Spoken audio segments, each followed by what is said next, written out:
Welcome to The Explainer. Today, we're unpacking a massive, literally seismic shift in the global geopolitical order, and exactly how India is maneuvering within it.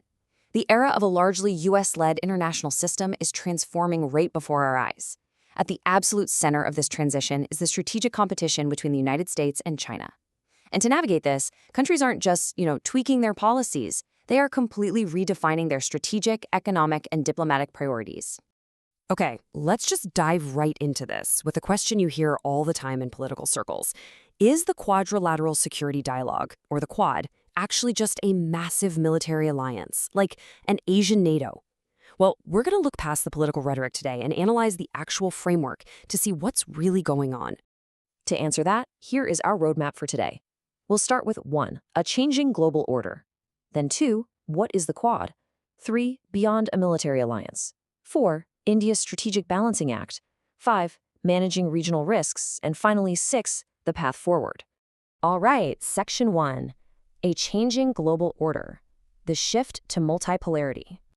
Let's start why. We are transitioning away from a predominantly unipolar US-led system and moving into a much more complex, multipolar world. And this new reality, it's centered squarely around US-China competition. This isn't just some abstract theory we're talking about. It is the definitive backdrop against which all modern foreign policy is being written today. Moving right along to Section 2. What is the Quad? Demystifying the alliance. It is absolutely crucial to dispel some myths impartially right out of the gate here. The Quad is not, I repeat, not a formal military bloc like NATO. Actually, scratch that. It's not just some symbolic diplomatic talking shop either. Instead, it occupies this really pragmatic middle space, strategic coordination and shared interests among 4 nations. That's the United States, India, Japan, and Australia. If we look back at the history, the idea actually first popped up around 2007, but the momentum kind of stalled out initially. However, fast forward to 2017, and shifting global realities brought it roaring right back to the forefront, leading to the significantly expanded strategic focus we see today. Section 3. Beyond a military alliance, the evolution of Quad. So if you're viewing the Quad exclusively as some anti-China military bloc, you're honestly missing the whole picture. Today, it's all about securing maritime routes, strengthening supply chains, promoting technological cooperation, and enhancing cybersecurity. These aren't just abstract statecraft concepts, right? These are the actual forces dictating the availability of microchips in your phone, the security of your private data, and the prices of everyday goods. That is exactly why this matters to you. Now, with the U.S. shifting its foreign policy towards a model of, controlled competition and strategic coexistence with China, a lot of observers have been asking, does this mean the Quad is losing its relevance? Or worse, has it just failed entirely?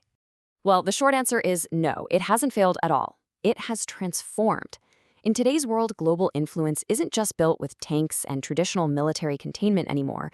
It's maintained through really diverse modern partnerships in technology, public health, and infrastructure. Which brings us to Section 4, India's Strategic Balancing Act, navigating the multipolar world.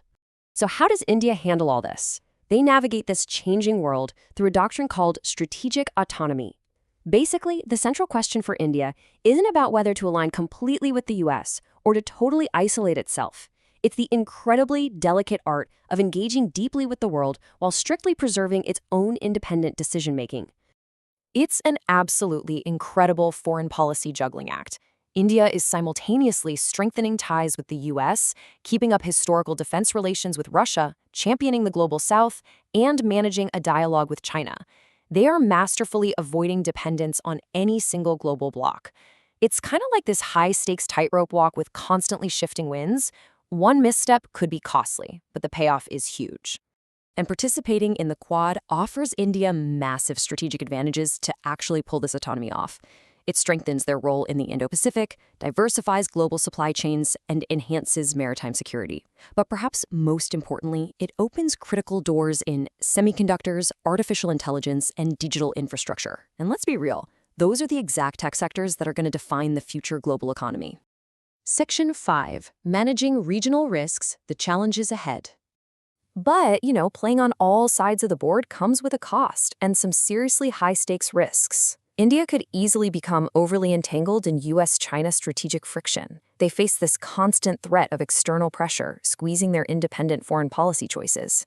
And they have to navigate much greater security challenges whenever regional tensions inevitably flare up. We really have to look at this impartially. Here is the reality of the two major powers. China's historic rise in manufacturing, tech, cyber, and space significantly alters global power dynamics. It's literally a defining development of the 21st century. Meanwhile, the US remains a leading military, technological, and economic global powerhouse. China's rise does not automatically equal American decline. Instead, we are looking at a future characterized by both fierce competition and selective cooperation. All right, our final section, Section 6, the path forward, what should India do? Knowing all this, how does a nation actually guarantee its own security in such an unpredictable environment? Well, here is the exact blueprint India needs to follow. First, build economic strength, because investments in manufacturing and research are the true foundation of geopolitical influence today. Second, utilize the Quad for development and digital connectivity. Third, continue engaging with China because dialogue is totally essential for trade and border stability. And fourth, accelerate domestic defense and tech capabilities to reduce external dependence.